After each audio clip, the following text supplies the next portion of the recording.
Okay, so Samsung just did their announcement of the new Galaxy S lineups for 2020. We have the S20, the S20 Plus, and the S20 Ultra, which means the Galaxy S10s from last year actually came down in price.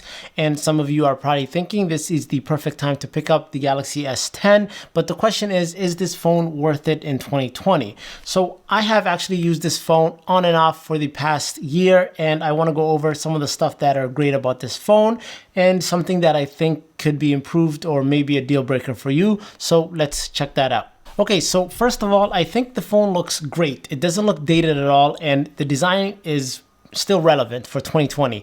I mean, it's got almost a bezel-less display in the front, and Samsung makes some of the best displays out there. It's quad HD, and the way that they used the selfie camera in the front with the punch hole camera, I think is actually one of the best ways that any phone company has done it. It's not a pop-up camera or a flip-up camera in the case of the Asus. So overall, aesthetics design looks and feels great in the hands. It's really light. It's got gloss on the back. It's got a metal frame around the edges, so when you are holding the phone, you feel like you're holding a premium phone. And like I said, it could go toe-to-toe with any phone in terms of design because it still looks fantastic in 2020. And something else that it kept in 2020, or something else that you may not find in phones in 2020, is the headphone jack. So if you value a headphone jack and you still want to rock some headphones that need the 3.5mm headphone jack, then this thing has got you covered. And then when it comes to the actual performance of this phone, that is something that I also enjoy.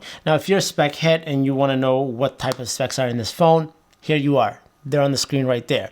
But honestly, I don't even look at the specs anymore because this phone has had great performance. And I'm somebody that uses a lot of customization on their phones and that taxes their phone. Like, I like to run Nova Launcher, Launcher, put custom widgets like KWGT and have all types of different setups.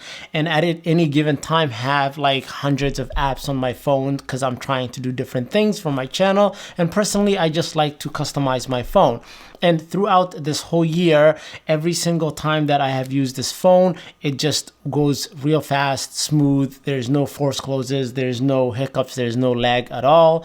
And that's wonderful. Like, a lot of the times when I do the videos where I show how to customize your Android phone tutorials, I always go back to the Galaxy S10 because it's just so smooth and it just looks so damn good. So in terms of performance, this is one of the things that I actually enjoyed about this phone. And then this brings me to the cameras, and these cameras are really good. So there's 3 of them, and you get 3 focal lengths. You get the regular, and you get the wide, and then you get the telephoto, and all of them work really well. Honestly, I have never really used the telephoto. I usually bounce between the wide angle and the regular focal length, and both of them are on par with phones that are right now. Now, they're not going to be as great as the iPhone 11 Pro because that phone is fantastic when it comes to the camera, and also the Pixel 4, which is great. You're not going to be disappointed with the pictures that you get from this phone. The details are there, the sharpness is there, the contrast is there. It does a really good job in terms of dynamic range, keeping the highlights, in the picture while still not crushing the shadows. And then it's got that Samsung super saturated look if that's what you're into.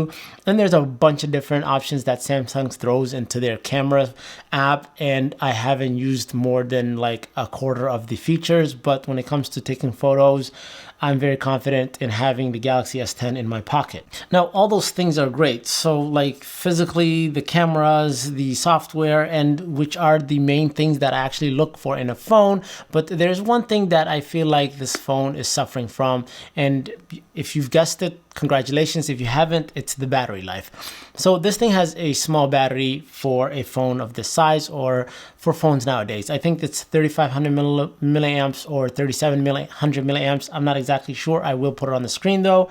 But the battery life on this phone is not that great. It's going to only last you about halfway through the day or 3/4 of the day.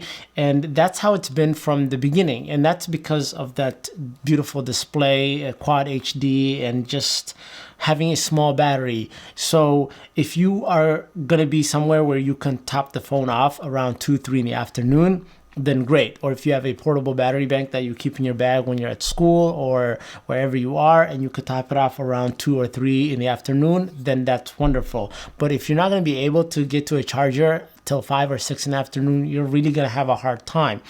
And you have to understand that this phone has been out for over a year now, and it's gonna just get worse when it comes to the battery degradation.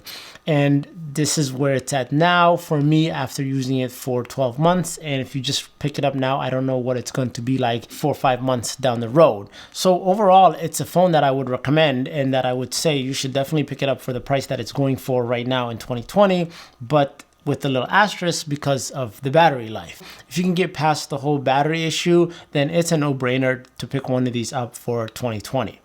Anyway, I hope you guys enjoyed the video. If you did, definitely give it a thumbs up. If you guys have any questions or you feel like I missed something, then let me know down below in the comment section, right below that like button.